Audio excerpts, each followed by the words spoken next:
ఇవాళ అట్లీస్ట్ ప్రతిపక్షం కదిలినాకనన్నా ఇవాళ ప్రభుత్వం కదిలింది. మేము ఇవాళ రాష్ట్ర వ్యాప్తంగా బీఆర్ఎస్ నాయకులు అన్ని మార్కెట్లు పోయింది కనుక ఇవాళ తుమ్మల నాగేశ్వరరావు గారు హడావిడిగా జిన్నింగ్ మిల్లుల వ్యాపారులతో మీటింగ్ పెట్టి సమస్య పరిష్కరించి రేపటి నుంచి పత్తి కొంటాము అన్నారు. మరి ఈ పని ముందు ఎందుకు చేయలేదు?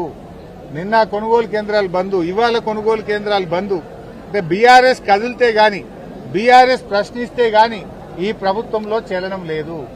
బీఆర్ఎస్ ఇవాళ ప్రధాన ప్రతిపక్షంగా రైతుల పక్షాన పోరాడుతుంది కనుకనే మీలో కనీసం కదలికి వచ్చింది. బీఆర్ఎస్ ప్రశ్నిస్తే మొన్న జూబ్లీ హిల్స్ ఎన్నికల ముందు వారం ముందు మైనార్టీకి మంత్రి ఇచ్చింది. బీఆర్ఎస్ కొట్లాడుతూనే ఇచ్చింది కదా, 2 ఏళ్లు ఇయ్యలే కదా. ఇప్పుడు కూడా బీఆర్ఎస్ గట్టిగా బయలుదేరిందంటే జిన్నింగ్ మిల్లులతో చర్చించి రేపటి నుంచి పత్తి కొంటామంటున్నారు. అదొక్కటే కాదు, ఇంకా చాలా ఉన్నాయి. మక్కలకు చెల్లింపులు చేయండి, రైతులకు బోనస్ విడుదల చేయండి, ఇవన్నీ కూడా పట్టించుకోవాలని చెప్పి మేము ప్రభుత్వాన్ని కోరుతా ఉన్నాం.